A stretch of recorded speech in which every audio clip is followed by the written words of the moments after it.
immigrationquestion.com, your go-to resource for U.S. immigration insights. We provide clear immigration news and information. Our platform provides a network of licensed attorneys who can answer your questions and guide you through the process. From visas to green cards, asylums to citizenships, immigrationquestion.com helps you to network with immigration attorneys so that you can move forward with confidence. Sign up today or download the app. Free registration, limited time offer. Stay tuned. We go live in 30 seconds.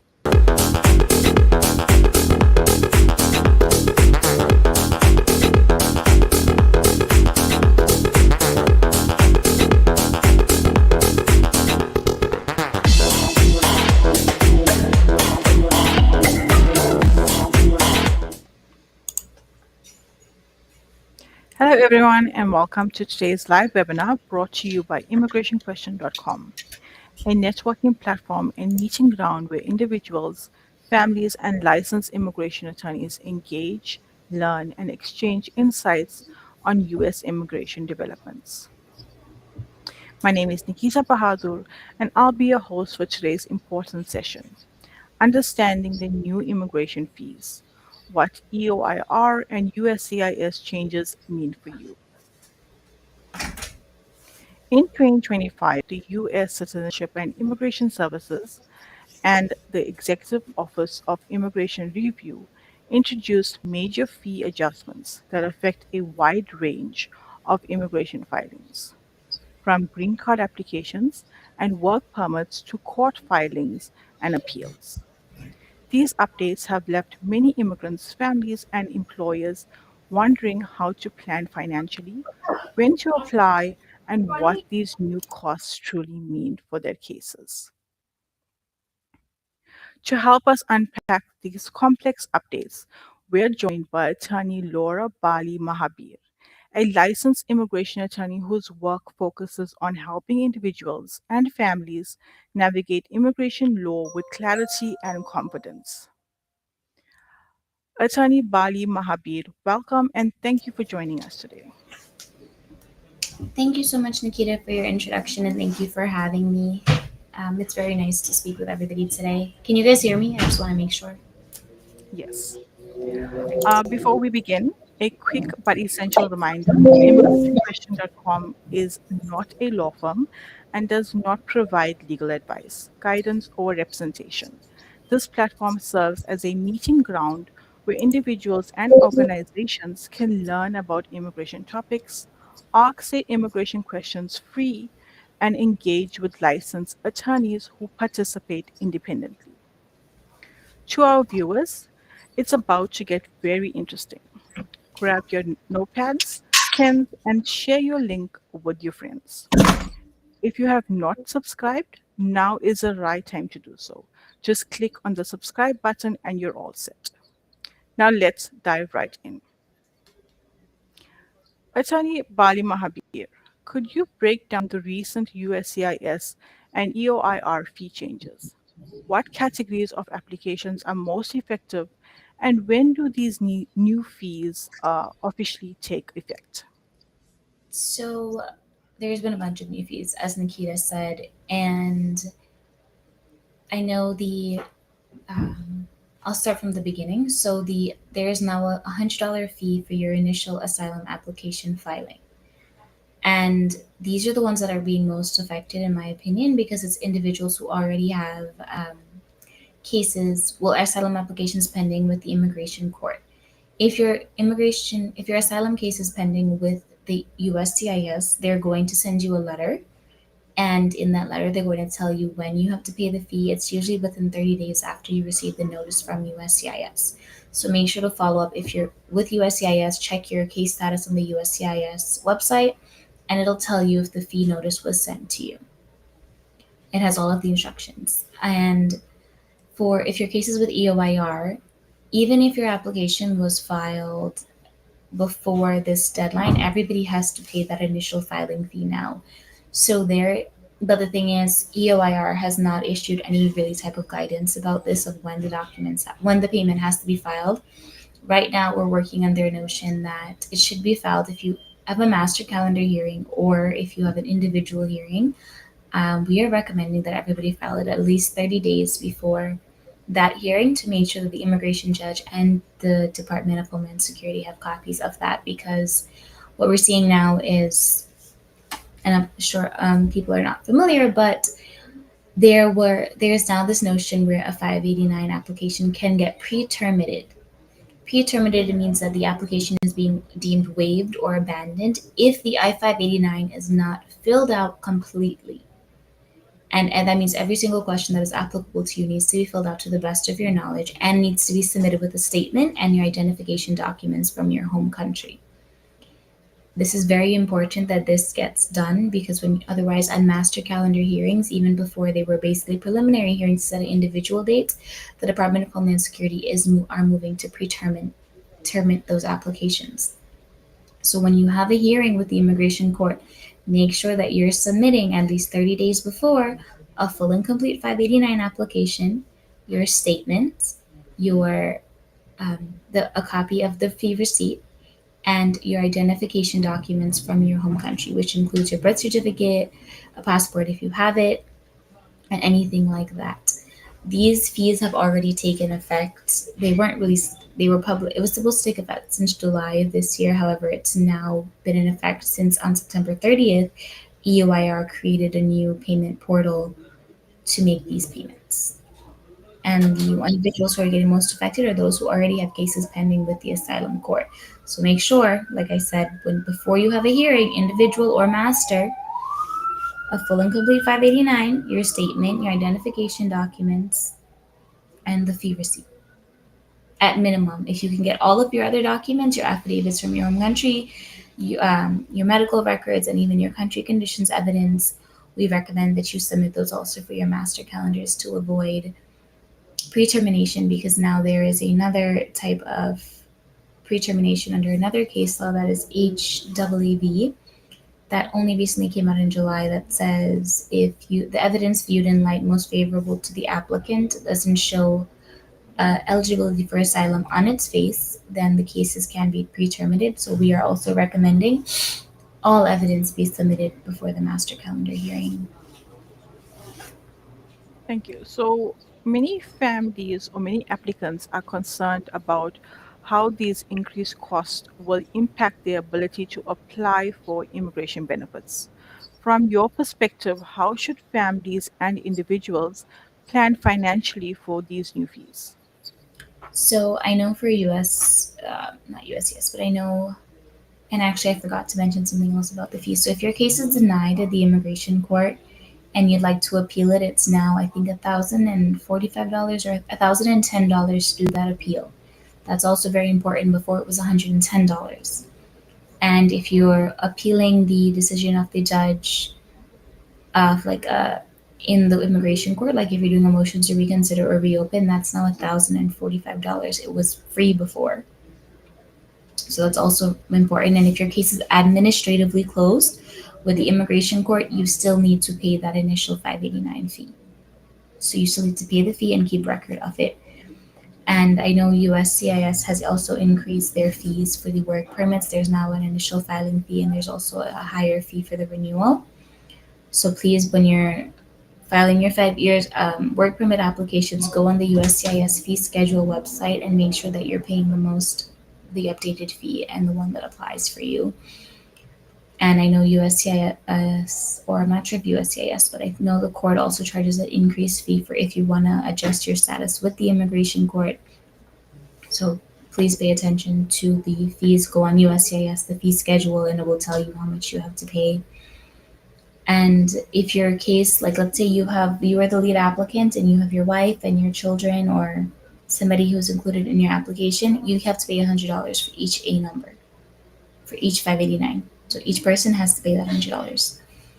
And I know, honestly, it's a crazy time to be alive, to be honest, or even to be in this, having to go through this.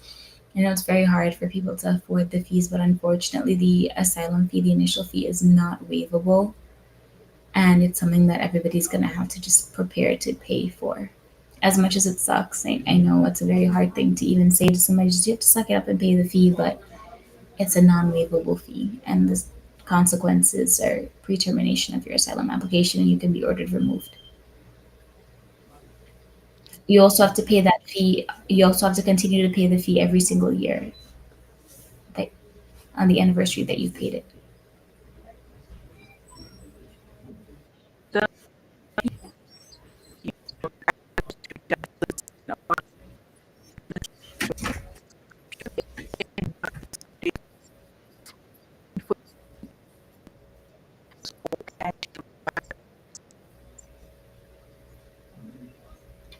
I'm not sure if it was my service that was a bit bad or if it was everybody's service, but that kind of went in and out. Um, yeah, I think you're back. So, I can answer the question if everybody heard it. I'm not sure. I don't think so. Can you please answer the question? So it's honestly, like I said before, it's a very crazy time to be alive. I'm sure we've all seen the news, and honestly, that's the updates mean that individuals are going to have to pay out more money to file their appeals and to go forward with their immigration cases. It means that we'll be paying the government more money to go forward, and it also means that the tide is against you. You are operating under the assumption that you're not believable anyway. And I'm not saying that I don't believe you. I'm saying that is operating that is what the immigration judges will believe, because what we've been seeing is because the immigration judges are um, they're employed under the executive branch of government. So because they are employed under the executive branch of government, they are administrative judges and they can be fired. And right now, they are all very scared to be fired, and they are looking for anything to deny your case. The smallest inconsistency, especially with now the Real ID in effect, if you have a passport from if you traveled through other countries before coming here, if you were able to fly out of your country and you were to fly into another country, they're now requiring that you go to the embassy in the United States for that country and get travel records from that country to show when you were in the country and when you left, if you flew anywhere. If you can't say you lost your passport anymore. um they don't believe it, they want the passport. And if you applied for your passport, let's say you left your country fleeing persecution in 2018 and you had your passport since 2014, that goes to your credibility, because now they're operating under the assumption that you were already planning to come to the United States. So it honestly, the tide is against you. They're making it a lot harder, and then it's very unfortunate.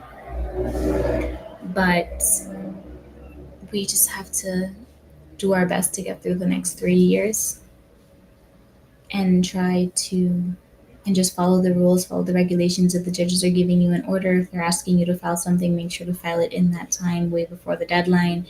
And as for the appeals, like I said before, the appeals have gotten incredibly more expensive, and it's just one of the side effects of everything that's happening under the current administration.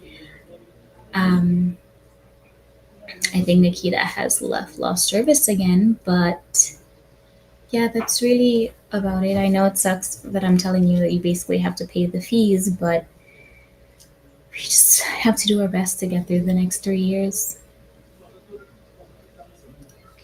So, for applicants who have already submitted petitions under the old fee structure, how do these updates affect their pending cases? Should they expect additional payment requests, or will previous submissions remain valid? So for USCIS, like I said, if your case is already pending, they're going to send you the notice for the initial asylum fee. For EOIR, for immigration court, if your case is pending, you have to take the initiative to pay the fee yourself. They actually issue, it's called the EOIR payment portal, and I don't know if I can put the link in this chat if everybody would see it. Would they see it if I put it in the chat, or is it like a private chat?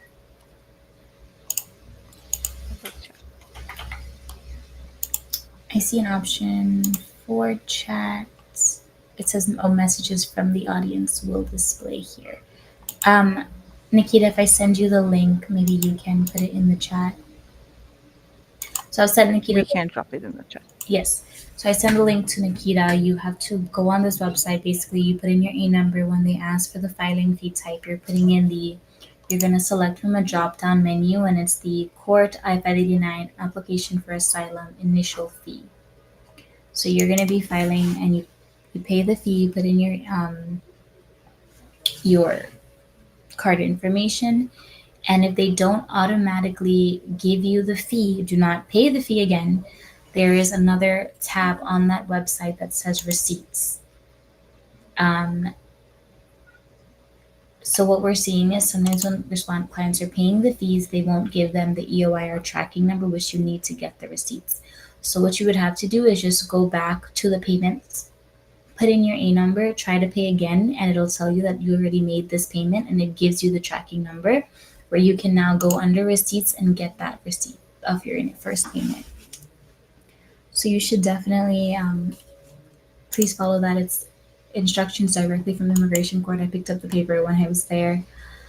Um, and also, just give me 1 second. So if your case is with USCIS, like you have a green card application or anything like that, you should be fine because those cases have not been affected. It's mostly the asylum applications. The asylum applications, if your case is pending with immigration court, you need to pay the initial filing fee. If your case is administratively closed, you have to pay the filing fee. There's no exceptions to it. And then you have to pay it every year on that same day. Thank you. So, as immigration agencies continue to modernize their systems and adjust fees, what best practices would you recommend for applicants and families to stay compliant and to avoid delays or denials related to payment issues? So, like I said before, USCIS has a fee schedule. You can basically Google it, and I can also send you the link for that. Basically, if you have you're from this website, you can select whatever form that you filed, and it tells you what the fees are for that specific fee. This is with USCIS. With EOIR, unfortunately, they have not been as transparent and as we would like them to be regarding the fees, because like I've said, they haven't even issued any type of memorandum or guidance regarding this new fee payment for the 589 applications. But I would just say if you have an attorney, please make sure to follow up with your attorneys. Or you can also go to the court. Sometimes they have notices, but we don't recommend anyone go to the court because we're seeing individuals get detained now when they're going to report at regular immigration. Like if you go to check in with ICE, we're seeing individuals get detained. Sometimes they're fine. If you have an attorney with you, they tend not to detain you. However, it's not a guarantee. Individuals are also getting detained at their master calendar hearings.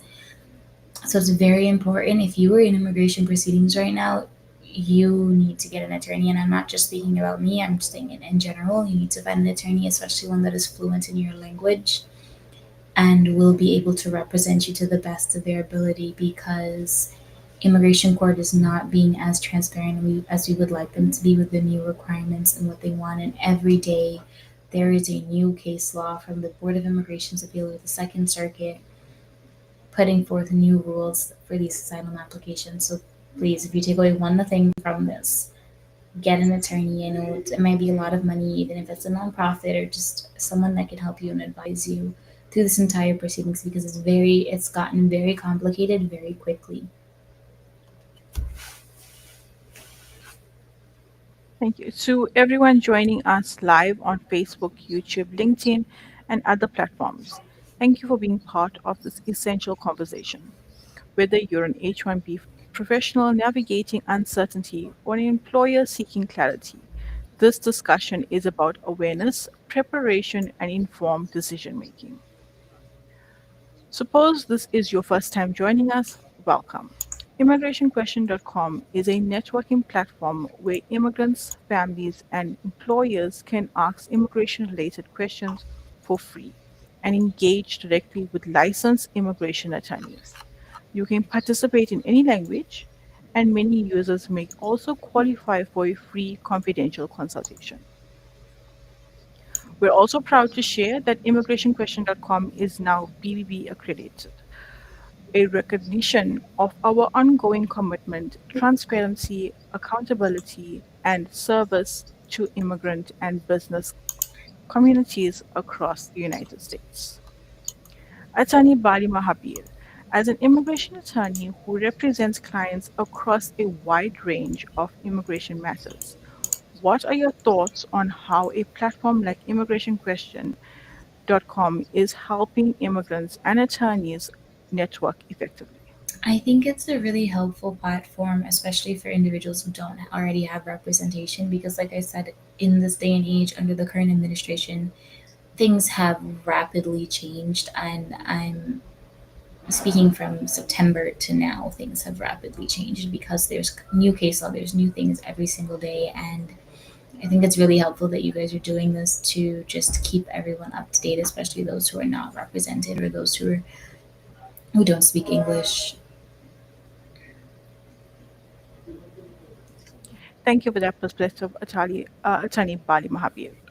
Before we move into the live Q&A session, what closing insights would you share with applicants and families who are trying to stay financially prepared while navigating these new fee changes? Um, I would just say to, if you know these fees are up, you know now that you have to pay these fees. So I would definitely say try your best to save at least a little bit of money so that in the event you are you have to pay these fees unexpectedly, you do have them. And I know that's easier said than done. Life does happen. Fees are they're unexpected expenses. However, this is one of those situations where if you don't pay the fee, you can be ordered removed, you and your entire family. So it is important to make sure that you have some money set aside, especially if you have to pay these fees.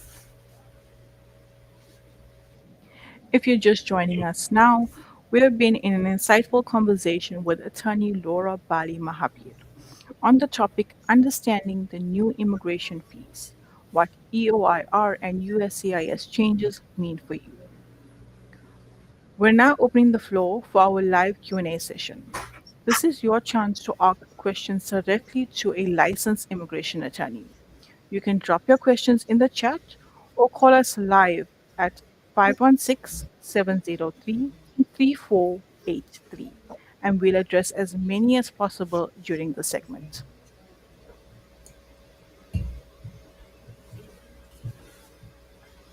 Okay, our first question. If my asylum case was filed last year and still pending, do I need to pay the new annual asylum fee now? Yes, you have to pay the initial asylum fee, which is the initial application fee.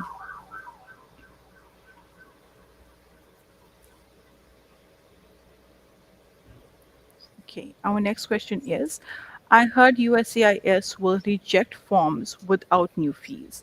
Please, when will they start rejecting? If your fee was filed, I believe, before September 30th, you should be fine. However, they will notify you if they're rejecting your fee. They'll send it back to you. But they have already begun rejecting it. If you They were requiring the new fee actually if you're filed online since July of this year when the one big beautiful bill came into effect. So if your application was not filed with that fee from July, then it will be rejected. Thank you for that. Our next question is, can I ask for a fee waiver for the new asylum annual fee? So unfortunately, there is no, it cannot be waived. That $100 is not waivable. It is a non-waivable fee.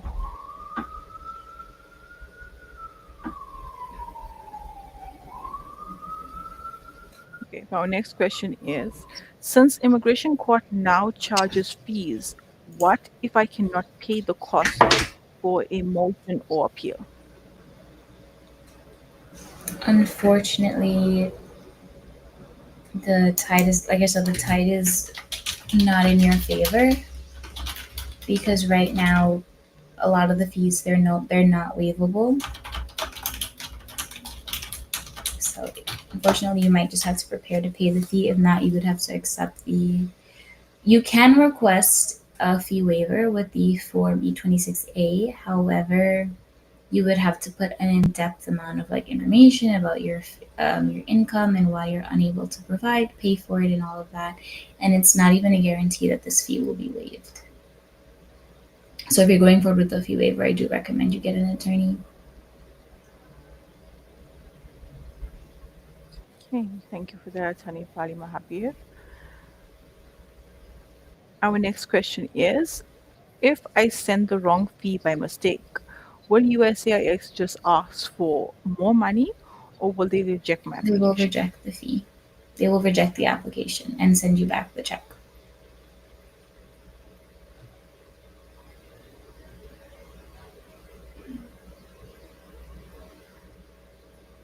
Okay.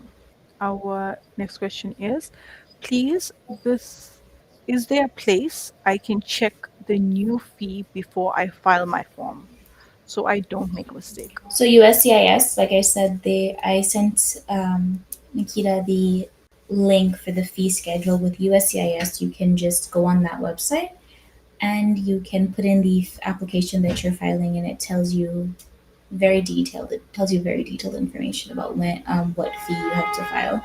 With EOIR, it's $100 basic for filing the asylum application, and the motions to reopen are, I believe, the motions appeals are $1,010 to the BIA. Motions to reopen are also $145 to the BIA or to the immigration judge. And those fees are paid on an EOIR payment portal. But like I said, if you're doing all of that, I do recommend that you get an attorney because the the thing is, when you're with USCIS, you may have a chance of winning. But with the immigration court, if you don't have an attorney, your case is much more likely to be denied. Thank you so much, Attorney Laura Mahabir, for your time and your expertise. Your explanation of these new fee changes and how they impact both USCIS and EOIR filings has provided much needed clarity for many viewers today. And to all our participants, thank you for joining us. We hope this discussion helps you plan, stay informed, and manage your applications with confidence. Remember, you can always visit immigrationquestion.com to ask your immigration questions for free and connect directly with licensed immigration attorneys. If you'd like to revisit today's discussion or share with others, the full replay will be soon available on Spotify. Just search Borderless Talk by immigrationquestion.com. Join us again on Friday for another informative session on immigration policy and updates shaping the path to opportunity in the United States. Once again, thank you, Attorney Laura Mahabir, and thank you to everyone joining and watching today. Until next time, stay informed, stay prepared, and stay connected. Thank you for having me. And it was very nice speaking with everybody. I hope I was able to help someone. Thank you, Attorney Mahabir. Thank you, Nikita. I'm going to be leaving the